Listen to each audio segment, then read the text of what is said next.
Oke, yang pertama biasa ya teman-teman, disclaimer on. Jadi di sini cuma analisis saja, nggak oh bukan rekomendasi jual atau beli gitu kan. Jadi ini kok aku kepencet jual atau beli. Jadi teman-teman mungkin bisa ngelihat nih dari suatu emiten PT Bright Bio Farma Teknologi Tbk.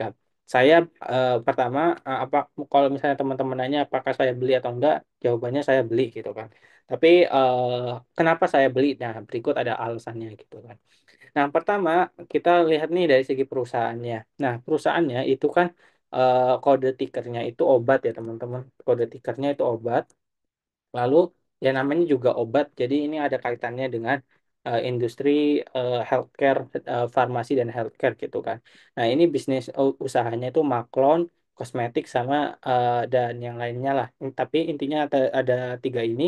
Lalu turunan dari produknya itu ada herbal, kosmetik dan ya dan yang lainnya. Nah, teman-teman harus dipahami juga bahwa bisnis dari suatu emiten yang bergerak di bidang farmasi itu apa namanya sebenarnya nggak begitu menarik-menarik banget, tapi ya mungkin karena IPO ini kita ikut-ikutan hype-nya aja gitu kan. Nah, kalau teman-teman masih belum tahu nih Maklon itu apa, jadi Maklon itu semacam ini ya teman-teman, kayak kontra manufacture gitu loh. Kayak misalnya saya punya pabrik nih teman-teman, pengen ngeproduk, misalnya saya punya suatu pabrik yang bisa beroperasi untuk kebutuhan teman-teman. Contohnya katakan kayak gini, teman-teman itu pengen usaha ini ya, buka jasa inilah, apa namanya, pengen butuh nih teman-teman itu katakan butuh untuk apa ya, memproduksi sovel misalnya nih sovel. Nah, teman-teman ngeproduksi sovel, kalau misalnya teman-teman ngeproduksi sendiri, itu teman-teman butuh packaging, butuh pabrik sendiri. Sedangkan kalau mendirikan pabrik, itu biasanya apa namanya, biayanya lebih tinggi ketimbang ininya ya teman-teman. Biayanya lebih tinggi ketimbang kita ngalihin apa namanya, atau enggak kita nyuruh ke orang lain yang punya pabrik tolong produksi ini. Nah, Macron itu seperti itu ya teman-teman. Jadi dia itu menerima jasa dari orang yang membutuhkan jasa si obat ini. Obat ini ya lu butuh misalnya pengen gua produksi apa nih? Nah, bisa nih di gua gitu kan. Nah, kurang lebih seperti itu. Nah, dalam konteks farmasi, itu yang paling penting itu masalah perizinan, teman-teman. Jadi, kalau misalnya nih dari suatu, apa namanya, dari suatu, kamu nggak bisa, teman-teman, atau teman-teman mau bikin, apa namanya, pabrik, kosmetik, dan yang lain-lain. Kalau misalnya teman-teman nggak punya izin secara resminya, teman-teman nggak bakal bisa, apa namanya, beroperasi gitu bisnisnya. Oleh karena itu, di Indonesia sendiri, aku nyimpulin kurang lebih ada empat ya teman-teman. Ada BPOM, halal, sertifikat ISO, sama izin produksi industri. Jadi ini hal yang harus ditekankan kalau misalnya mau menganalisis dari suatu emiten healthcare. Nah, FYI aja ya teman-teman, ini untuk mendirikan pabrik sampai ngurus perizinan itu lama banget teman-teman. Jadi kenapa sih aku nyebutin ini terlebih dahulu, agak bacot di bagian profil perusahaan, karena teman-teman harus tahu, harus bayangin ya teman-teman. Orang mau mendirikan suatu healthcare gitu. Yang pertama, mereka misalnya apa namanya, dalam membangun sebuah pabrik atau rumah sakit, mereka tentunya harus punya tanah. Habis tanah harus ngebangun di atasnya itu atau sebagai rumah sakit atau pabrik tersebut gitu kan. Itu butuh waktu udah lama itu, 3 tahun atau 4 tahun baru kelar gitu kan. Terus habis itu ngurus masalah perizinan, R&D, research and development itu panjang banget teman-teman. Jadi kurang lebih waktunya itu ya kalau misalnya nih secara normalnya itu ya mungkin baru berdiri aja itu mungkin 6 tahunan atau 10 tahunan gitu kan. Tapi kalau misalnya dari 10 tahun ini terus pengen, kan katakan mau buat suatu apa namanya, pabrik, mau buat suatu apa nama pabrik di bidang, apa namanya, di bidang healthcare, itu balik modalnya kan katakan bikin satu pabrik, habis misalnya let's say katakan 20 miliar, balik modalnya itu lama juga. Jangan dipikir bisnis farmasi sangat menguntungkan gitu, enggak, justru sebaliknya, bisnis farmasi itu justru kayak nggak begitu ini ya, nggak begitu atraktif banget gitu. Bayangin kalau misalnya dari satu produk aja kan, kalian tahu lah obat kan murah ya bahasanya gitu kan. Kalau Oskadon gitu kan ya mungkin seribuan satu satu tablet, tapi kak dia ada berapa gitu kan, banyak apa namanya, ada satu platnya itu kan ada 4 misalnya. Nah itu kan cuma 4.000. Bayangin mereka harus bisa ngeproduksi berapa, menjual berapa, baru bisa balik modal. Nah balik modalnya, kalau misalnya apa namanya di industri farmasi itu lama banget teman-teman. Jadi itu adalah overview di bisnis bisnis farmasi. Jadi bisnis farmasi itu sebenarnya aku simpulin bahwa bisnisnya oke buat jangka panjang, tapi apa ya, dari segi keuntungan itu nggak begitu menguntungkan menguntungkan banget gitu gitu. Oke, terus kita langsung bahas ke underwriternya teman-teman. Jadi underwriternya itu no comment, nggak ada nggak ada datanya. Karena no comment ini karena apa ya, si ini belum pernah apa namanya. Jadi kan underwriter itu adalah orang yang bakal menjamin suatu emiten ini bisa ini ya, bisa bisa listing di bursa saham dan bisa memastikan bahwa apa namanya suatu emiten tersebut itu bisa laris gitu kan. Nah, kalau misalnya nggak ada yang beli, si si PT Oso Sekuritas Indonesia ini yang bakal nampung semuanya gitu kan. Nah, dari apa namanya dari sebenarnya yang dia tampung itu nggak banyak-banyak banget sih. Jadi kecil kok, cuma 28%, tapi 28% itu nominalnya nggak begitu banyak gitu. Jadi apa namanya ini kecil. Terus dari segi dari segi underwriter dia masih belum pernah nge-IPO-in saham dan aku nggak bisa komen apakah nanti bagus atau enggak. Tapi kalau menurut saya ya gini ya. Kalau misalnya nih teman-teman mau apa ya, mau kalau hari pertama pasti teman-teman semangat dong. Pasti apa namanya semangat, pasti pengen ngasih yang terbaik gitu karena ya ini adalah hari yang pertama mereka gitu kan. Masa di hari pertama ngawal IPO dia nggak bisa ngejagain harga sahamnya gitu kan. Jadi apa namanya saya berpikir ini asumsi saya gitu karena pasti ya namanya juga orang yang baru gitu kan. Biasanya kalian tahu lah kayak misalnya nih apa namanya contohnya lah kalau di bola gitu kan. Di bola Barcelona apa namanya pelatihnya baru kemarin gitu kan, awal-awal bagus tuh, nah gitu kan. Terus sama juga nih di MU pernah kemarin pas baru aja diganti pelatihnya gitu kan, ya apa namanya awal-awal bagus gitu kan. Jadi apa namanya ya mungkin ini juga tapi saya nggak begitu tahu ya apakah nanti bagus atau enggak, tapi ya dari ya apa suatu suatu apa ya aturan dalam dunia ini kalau yang baru biasanya apa ya dalam hal yang baru biasanya bagus lah gitu kan. Kadang kan contohnya lah dalam segi pacaran kayak gitu biasanya awal-awal nyaman gitu kan, tapi akhir-akhir baru kelihatan sifat-sifatnya ya mungkin kayak gitulah. Jadi aku asumsinya dari segi underwriter ya mungkin hijau aja lah, nggak usah ngarep arah gitu kan. Nah, terus kita lihat nih dari segi ownernya. Nah, teman-teman, ownernya itu ada ini ya, teman-teman. Ada Mahfud Lutfi Uzain, Amey, Narno. Nah, FYI aja, Mahmud ini adalah suami dari Amey. Jadi, Narno ini kurang tahu siapanya. Tapi mungkin anaknya atau siapa, saya nggak begitu dalamin. Tapi Mahmud ini suami dari si Amey. Jadi, bisa disimpulin bahwa pengendali dari suatu emiten perusahaan ini itu adalah emiten keluarga, yaitu emitennya si keluarga Mahmud gitu kan. Nah, kenapa sih yang harus kita lihat itu Mahmud nggak direkturnya, nggak komisarisnya? Ya karena gini teman-teman, orang yang punya kuasa di sini itu adalah mereka. Kalau misalnya nih persentase mereka paling banyak gitu kan, ya apa namanya ini ya apa namanya ya mereka yang menentukan. Contohnya kalau misalnya dalam bola lagi nih teman-teman, kayak kemarin Pak STY itu kan dipecat ya, dipecat sama siapa? Orang banyak tuh apa namanya masyarakat pada nggak mau dipecat beliau gitu kan, tapi PSSI bilang beliau dipecat gitu kan. Kenapa kok PSSI punya kewenangan sangat tinggi ya karena mereka punya persentase yang tinggi di situ gitu kan. Sama juga gitu kan kayak misalnya nih Pak Erick Thohir gitu kan selaku menteri gitu kan, dia bisa mencat pegawai, ngangkat pegawai gitu kan. Itu karena mereka punya kewenangan gitu, punya proporsi yang besar di situ. Sama di sini juga di suatu emiten yang kita lihat itu sebenarnya jangan direkturnya, jangan komisarisnya, tapi kita lihat nih siapa yang punya gitu. Nah, seperti itu ya teman-teman. Jadi yang bisa dilihat itu adalah ini gitu kan.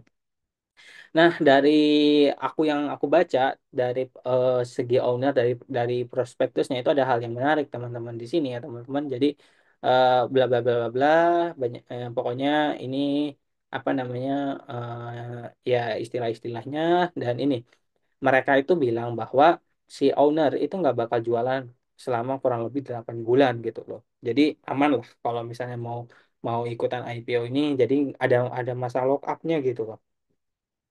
Gitu teman-teman dari segi owner, aku masih belum bisa katakan baik atau enggak, tapi kita bisa anggap bahwa ownernya ini bisnisnya bisnis keluarga, dikeluargai sama Mahmud langsung gitu kan. Lalu apa namanya ownernya belum bakal jualan gitu.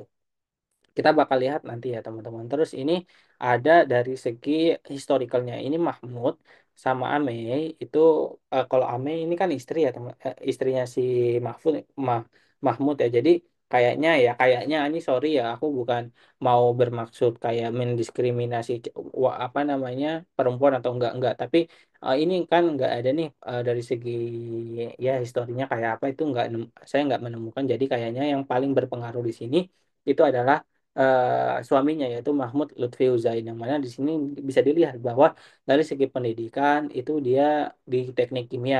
I think teknik kimia sama farmasi masih align gitu kan. Nah, jabatannya dia itu adalah apa namanya cukup menarik ya teman-teman. Yang pertama ini eh, dari perusahaannya itu dia sendiri sama yang kedua itu dia apa namanya baru diangkat jadi anggota DPRD. Kabupaten Sukoharjo. Teman-teman mungkin yang pernah lihat ya Reels yang Pak Ahok itu bilang kalau misalnya nih orang kaya itu jangan main-main sama pejabat gitu kan. Nah, dia itu adalah ya si Mahfud Lutfi Uzain ini kalau menurut saya udah lengkap gitu loh. Dia jadi pengusaha iya dan juga apa namanya sebagai pemegang regulasi juga iya gitu kan. Jadi ya I think dia aman lah gitu loh kalau mau main-main andai kan mau main-main gitu kan jadi ya dia punya kuasa gitu kan terus dari segi pengalaman profesionalnya dia juga cukup bagus gitu lalu apa ya lalu kita lihat di bagian finansial performanya jadi ini enggak dari segi owner bagus aja gitu kan dari segi financial performanya di sini bisa dilihat teman-teman kita lihat aja di tahun selama 3 tahun terakhir ya teman-teman. Ini waktu dulu itu pendapatannya cuma 37 miliar. Terus naik jadi 38, terus naik signifikan di tahun 2023 menjadi 56 miliar. Nah, terus teman-teman, full year ya teman-teman. Maksudnya dari 1 Januari sampai 31 Desember 2023. Eh, sampai 31 Desember 2021 sampai 2023. Nah, kalau yang satunya lagi ini cuman sampai Juni. Nah, ini peningkatannya sangat signifikan di Juni 2024. Saya waktu itu sih, waktu melihat laporan keuangannya nggak bisa melihat begitu dalam ya. Ini bisa di apa namanya penjualannya itu dikontribusiin sama apa aja. Tapi at least aku beli perusahaan ya apa namanya laporan keuangannya juga bagus gitu, nggak ada yang aneh gitu kan. Nah, terus teman-teman, ini juga laba bersihnya juga oke gitu kan. Jadi perusahaan ini bisa mencetak laba bersih. Nah, ini asumsinya nanti kalau misalnya di setahun kan, apa namanya di setahun kan, si laba bersihnya itu kurang lebih bakal ada di angka 24 miliar gitu kan. Tapi kita lihat nanti ya. Ini apa namanya laba per sahamnya 27,65 ini dari segi emiten ini emang bagus lah. Perusahaannya dari segi financial performanya sangat sehat bagus gitu. Nah, dari segi profitabilitas, ya ini no comment lah. Tadi ya bagus lah ya teman-teman. Dan juga dari segi liabilitas terhadap ekuitas juga ini masih apa namanya masih ya oke gitu kan. Andai kan perusahaan ini mati gitu kan, perusahaan ini bangkrut gitu kan, apa namanya dia bisa gitu loh melunasi kewajiban apa kewajibannya baik itu kewajiban jangka panjang maupun jangka pendeknya gitu. Ini bagus banget perusahaannya gitu kan. Bukan bagus banget tapi bagus saja. Terus aku lihat juga nih ya teman-teman dari segi apa namanya dari segi asetnya, dari segi balance sheet-nya juga nggak begitu apa ya nggak begitu ada hal yang begitu harus dicermati banget nggak ada. Tapi ya ini bagus aja gitu kan. Kalau ini jumlah aset lancar itu bisa naik signifikan ya wajar karena nanti bakal dapat cash dari IPO gitu kan. Terus yang menariknya justru yang saya lihat itu adalah dividen per sahamnya ya teman-teman. Jadi kalau misalnya nih emiten di bursa saham itu bagiin dividen itu berarti perusahaannya itu concern kepada investornya juga teman-teman. Kalau misalnya kita sebagai investor nggak dikasih apa-apa gitu kan, capital gain nggak dikasih, dividen nggak dikasih, itu perusahaan jelek gitu kan. Kenapa kok bisa gitu? Karena kita sebagai investor cuma dikasih dibilang thank you doang. Sedangkan apa namanya komisaris, orang-orang yang kerja di apa perusahaan yang kita investasikan, dia bisa mendapatkan gaji. Dia bisa mendapatkan gaji, bonus gitu kan. Ya mereka hidupnya lebih enak. Kita misalnya investasi di perusahaan ini 1 juta misalnya. Dalam apa namanya dalam 1 tahun kita nggak dapat apa-apa gitu kan. Nah, kalau perusahaan ini itu enggak teman-teman. Jadi perusahaan ini suka bagi-bagi dividen gitu kan. Jadi ini perusahaan apa namanya bagus gitu. Makanya itu saya tadi bilang apa namanya di awal saya beli saham ini. Kenapa ya? Karena perusahaannya itu menghargai kita sebagai investor gitu. Kalau misalnya perusahaannya bagus seperti ini, apa pendapatannya cukup berkembang gitu kan dan tumbuh, orang-orang di balik pemilik bisnisnya juga bagus, ya apa namanya? Ya saya percaya nyaman gitu kan di sini gitu. Jadi ini perusahaan bagus gitu. Karena kenapa kok bisa disebutkan bagus? Karena ya dia bagi-bagi dividen gitu kan. Karena nggak setiap perusahaan itu bisa bagi dividen gitu kan. Nah, ini laba bersih, dividen payout rasionya itu cukup kecil tapi walaupun begitu ya teman-teman ini udah cukup bagus lah sebagai perusahaan bisa dikatakan bagus. Kenapa? Karena ya tadi nggak semua perusahaan itu bagi-bagi dividen. Contohnya apa namanya adalah suatu emiten yang dapat proyek, proyek PSN juga properti ya itu nggak bagi dividen padahal apa namanya dia asetnya banyak laba bersihnya juga banyak tapi dia nggak pernah ngasih dividen ke kita bahkan harga sahamnya biasa-biasa aja gitu kan jadi nah perusahaan-perusahaan kayak gitu tuh dihindari ya teman-teman bayangin tak kayak tadi invest 1 juta eh, di akhir tahun juga cuma dapat 1 juta gitu kan jadi ya apa namanya ya nggak usah dibeli gitu kan perusahaan yang seperti itu gitu. Kecuali kalau misalnya perusahaannya bisa ngasih keuntungan dalam artian entah itu capital gain ataupun dividen. Baru mungkin bisa dipertimbangin untuk ya invest di sana gitu kan. Itu lalu dari segi penggunaan dana, teman-teman, ini juga menurut saya bagus-bagus aja karena bukan bukan kayak ini ya, bukan kayak yang yang warna kuning gitu kan. Dia beli untuk modal gitu kan, untuk modal. Jadi ya bagus lah untuk biar bisa ekspansi, meningkatkan pendapatan dan juga menambah edit value gitu. Nah, kita dari segi evaluasi ini bener aku males banget gitu kan bikin evaluasinya. Kenapa? Karena ya udah dibuatin gitu loh, udah dibuatin. Jadi ya kita pakai ini aja gitu. Nah, perusahaan yang sejenis sama si apa ya obat ini emang ini bener ya teman-teman. Ada Pyridam Pharma, IKPM sama Daria Vario Laboratoria gitu kan. Ini ya bagus lah pairnya bisa didapetin di sini bahwa perusahaan di industri ini itu rata-rata pairnya itu di angka 12,31 kali. Sedangkan PBV-nya di angka 1,84 kali. Nah, apa namanya? Bla bla bla bla bla bla gitu kan.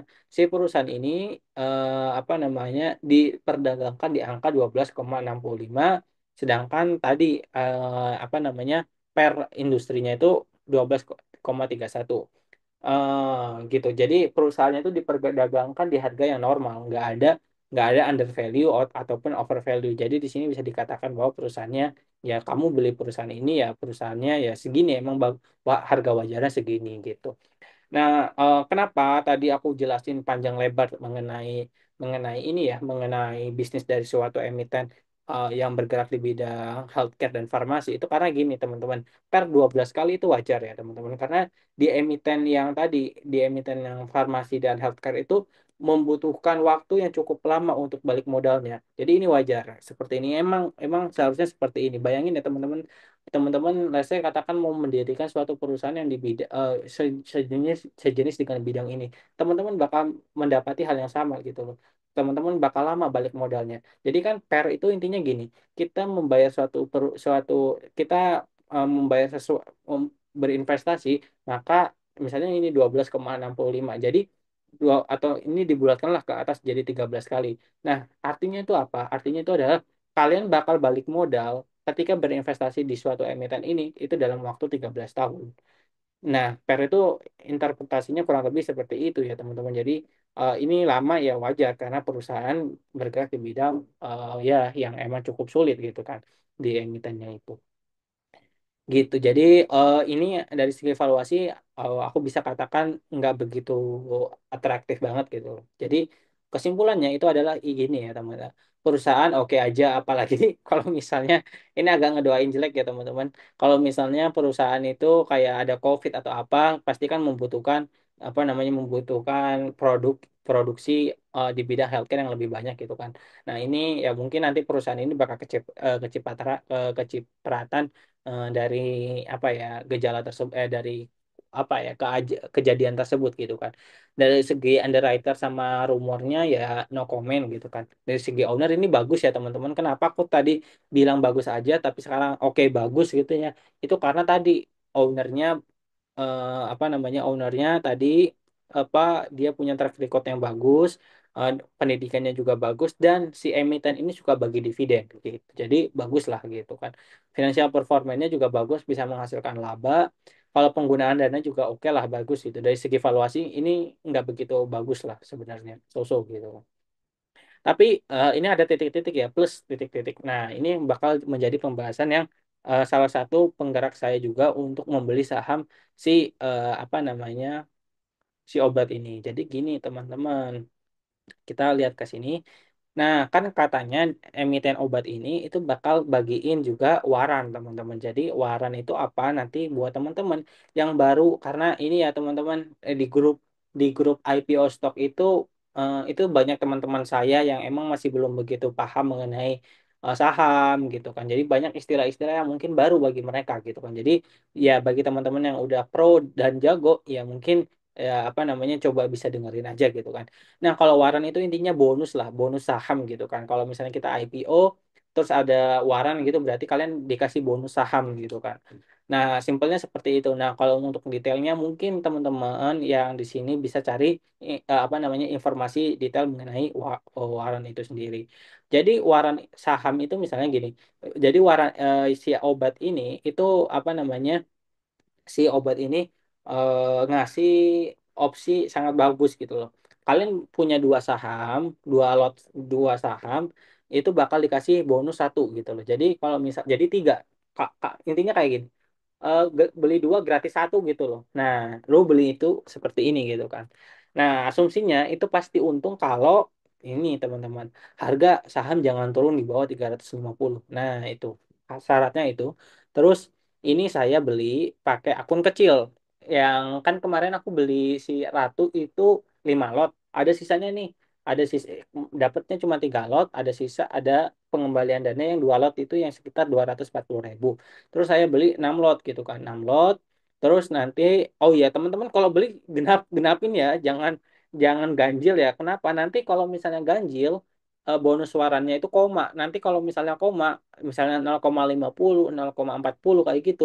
Nanti di portfolio teman-teman itu bakal agak ganjal gitu aja sih sebenarnya. Tapi kalau misalnya mau beli beli berapapun bebas. Kalau saya sendiri aku pengen belinya itu gak genap gitu. Biar apa? Biar nanti apa namanya mendapatkan warannya itu jelas gitu.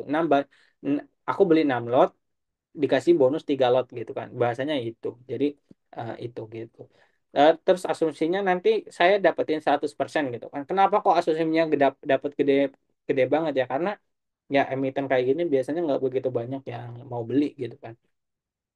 Terus jumlah modal yang saya keluarkan ini ya sama ya 210.000. Terus ini perkaliannya gitu kan kalkulasi biasa aja. Waran biasa ya 1 banding 2 ini eh, 6 dibagi 2 gitu kan.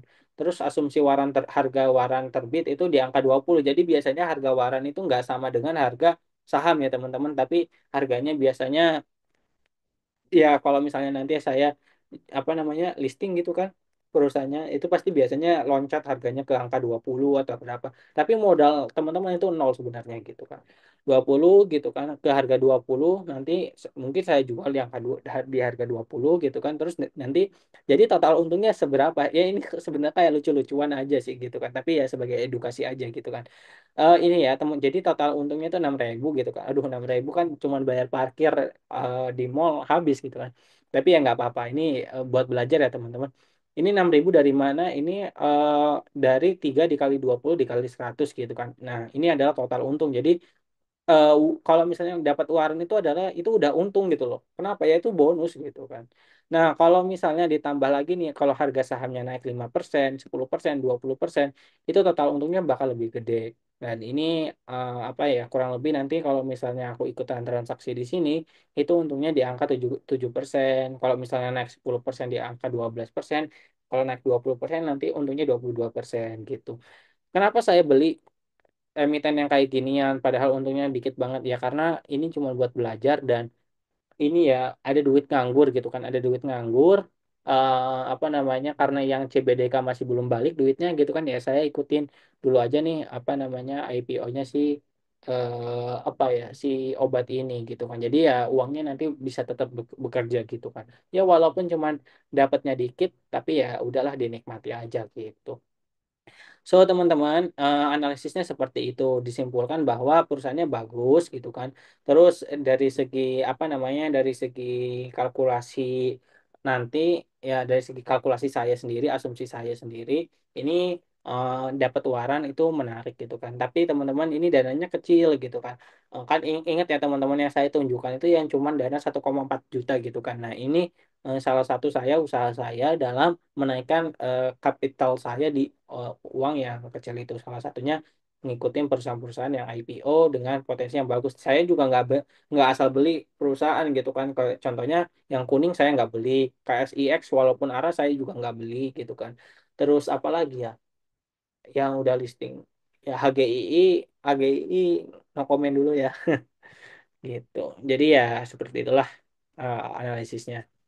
Mungkin teman-teman kalau mau ada pertanyaan boleh ditanyakan, tapi sekali lagi disclaimer on ya teman-teman, apa yang saya sebutkan di sini itu murni analisis saya dan kalau misalnya teman-teman nanti beli atau kayak gimana pun itu keputusannya ada di teman-teman gitu. Kalau saya sih apa namanya ngasih informasi, ngasih analisis yang kurang lebih seperti ini dan semoga bisa bermanfaat ya gitu. Oke, silakan ya teman-teman kalau ada yang pengen ditanyain.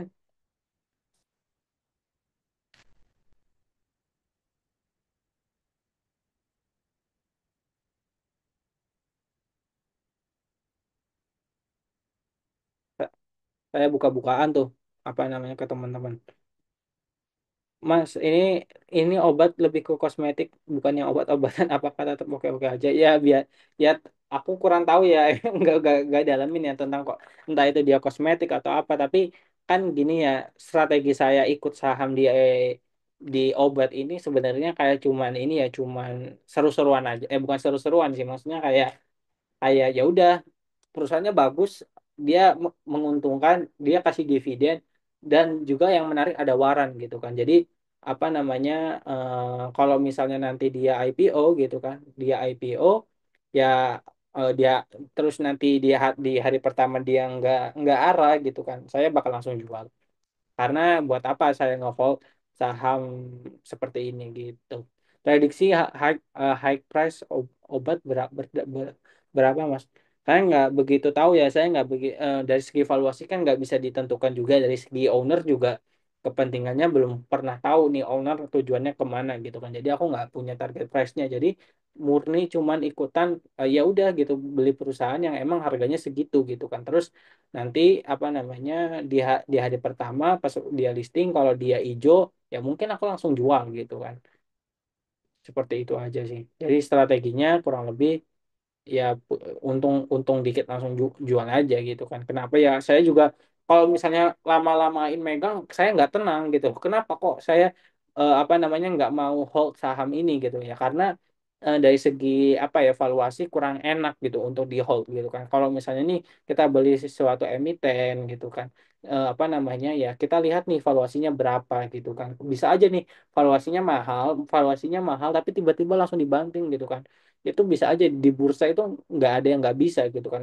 harga dari apa namanya banyak lah saham-saham yang harganya contohnya kayu lah ya teman-teman kayu dulu sampai di harga 600 terus dibanting ke 18 perak gitu kan itu salah satu contoh gitu kan sama nggak ada yang tahu, bahkan ada saham yang bagus sekalipun bisa aja nih banding harga ke 50 kemana gitu kan. Jadi ya apa namanya, eh, apa ya, kalau saya nggak punya hitungan valuasinya, jadi nggak punya target harganya berapa, tapi ya ikutan hype-nya aja gitu kan. Biasanya kalau saham yang IPO itu hype ya teman-teman, di hari pertama itu ya hijau gitu kan, ya ikutan itu aja gitu kan. Tapi nggak spekulasi ya teman-teman, bedakan. Orang yang cuman beli langsung berharap hijau gitu kan. Enggak, kalau saya ada analisisnya. Ini perusahaannya bagus, aku ikut lah, ikut deh perusahaannya bagus. Nanti kalau pas udah listing jual gitu. Secara fundamental oke gitu. Jadi ya apa namanya, tenang gitu. Tapi kalau buat hold, saya ya apa namanya, saya sendiri nggak bakal hold. Jadi ya mungkin kalau misalnya di hari pertama tadi, kalau udah arah, kalau arah ya nggak apa-apa saya hold terus gitu kan. Tapi kalau misalnya udah jebol, udah nggak arah gitu kan, cuma naik berapa persen, ya langsung saya jual gitu di hari pertama. Disclaimer ya, saya nggak apa langsung apa ya, untuk rekomendasi jual atau beli, cuman saya berbagi referensi dan juga apa namanya, strategi saya gitu. Semoga menjawab ya Tegar. Dan ada yang lewat DM ya. Ini kok nggak bakal saya sebut kalau misalnya emang lewat DM. Oke, kalau misalnya nggak ada, nggak kita tutup aja. Tapi kalau misalnya kita kita end recording aja gitu. Kalau ada lagi ya boleh nih ditanyain. Ya pada cuan lah ya saham ini ya, saham Ratu kan cuan gitu kan. Ya besok juga pasti arah lagi, nggak mungkin nggak arah gitu kan.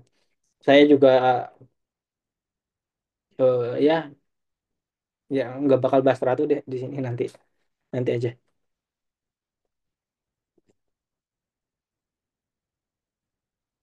Secara keseluruhan ini bagus kok. DGWG udah pernah bahas apa belum Mas? Belum sih DGWG. Eh kurang ini ya, kurang tahu ya. Aku belum lihat DGWG gitu. Tadi aku karena di platform saya itu tampilannya itu kayak gini. Jadi yang paling atas obat, ya udah obat dulu gitu kan. HGI kemarin saya lihat gara-gara ini aja sih. Ini sangat sangat ngaruh ya, sangat ngaruh ya. Kalau misalnya underwriternya bagus gitu kan, ya harga sahamnya juga bakal ikut bagus gitu. Kalau misalnya underwriternya jelek, ya harga saham juga biasanya ikut jelek gitu. Ya kalau CBDK cuman satu lot ya Mas. Cuman satu. Udah pembagian kok CBDK. Belum. Saya kalau di akun yang 1,4, oh oh alah. Ya mudah-mudahan ini kan akun saya nih, akun akun yang kecil ya teman-teman, ini akun kecil, saya ikutan apa namanya, cuma dua dua lot aja, semoga aja dapat dua lot gitu kan. Ya, ya soalnya kalau misalnya dapat satu lot kan 400.000 apa namanya, kalau misalnya begernya satu kali cuma dapat 400.000 gitu, kecil, kecil. Tapi ya nggak apa-apa lah, disyukuri aja. UE-nya obat, AD lumayan bagus track recordnya. Emang udah ada ya track recordnya? Setahu saya belum pernah ada gitu kan. Ya semoga ya, apa namanya, Clay. Oh Clay itu bukan. Oh ya, aku pikir Clay itu ini loh, apa namanya, elit sekuritas. Ya kalau kayak gitu ya bagus sih, ya nggak apa-apa. Ya kalau UE sangat berpengaruh ya teman-teman. UE sangat berpengaruh gitu kan, underwriter sangat berpengaruh.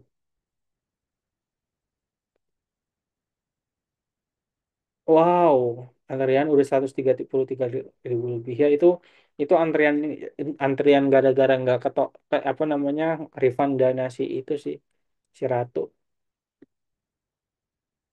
Ya kurang tahu ya kalau Clay Clay itu Clay Clay Clay Clay Clay ya. Itu underwriternya dia ya.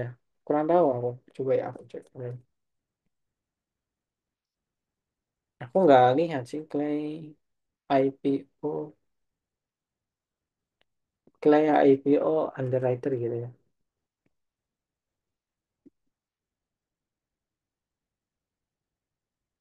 Oh iya ya.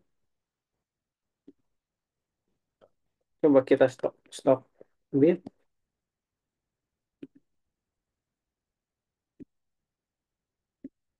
Baik. Wah, nggak liquid ya sahamnya si Clay ya. Kita lihat. Wah, bagus sih. Emang dari si dari 1 Januari dia gerek saham sih. Tapi tapi biasanya ya perusahaan-perusahaan bagus kayak gini dan kurang terkenal kayak gini biasanya sepi gitu. Tapi ya nggak tahu, kita lihat aja lah ya. Kita lihat aja nanti kayak gimana gitu. Untuk si ya tapi kan tadi ya secara fundamental aman lah gitu. Ya biasanya kalau perusahaan kayak aman-aman kayak gini seharusnya ya ijo-ijo aja lah gitu. Harusnya ya teman-teman berdoa aja. Mas kan investor makin banyak ya, terus nasib retail kayak kita gimana ya kalau perebutan IPO? Ya kita kan nggak tahu ya. Ya udahlah, kita kita nggak bisa ini ya teman-teman, kita fokus ke hal yang kita bisa kontrol aja. Kalau hal-hal yang nggak bisa kita kontrol kayak misalnya harga saham, orang yang mau beli gitu kan, ya udahlah itu kan di luar kita. Kita mau beli saham ini kita udah analisis dan udah yakin bahwa perusahaannya bagus, ya udah kita beli aja gitu kan. Yang bisa kita kontrol kan itu, yang nggak bisa kita kontrol nggak usah dipusingin gitu.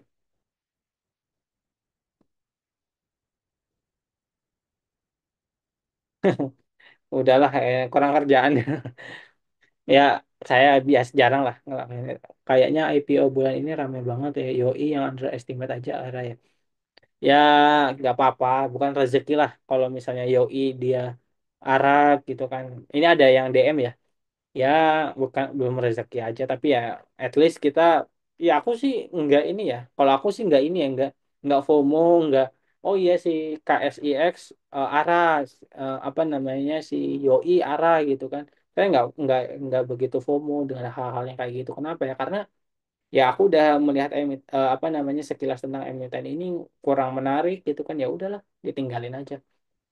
Kalau misalnya itu ya bukan rezeki saya gitu. Ya banyak kan kesempatan, kan nggak perlu ini ya, nggak perlu kita masuk semua lah gitu. Oke, aku mungkin end dulu ya recordingnya. Kalau misalnya kalian mau tanya-tanya bebas habis ini.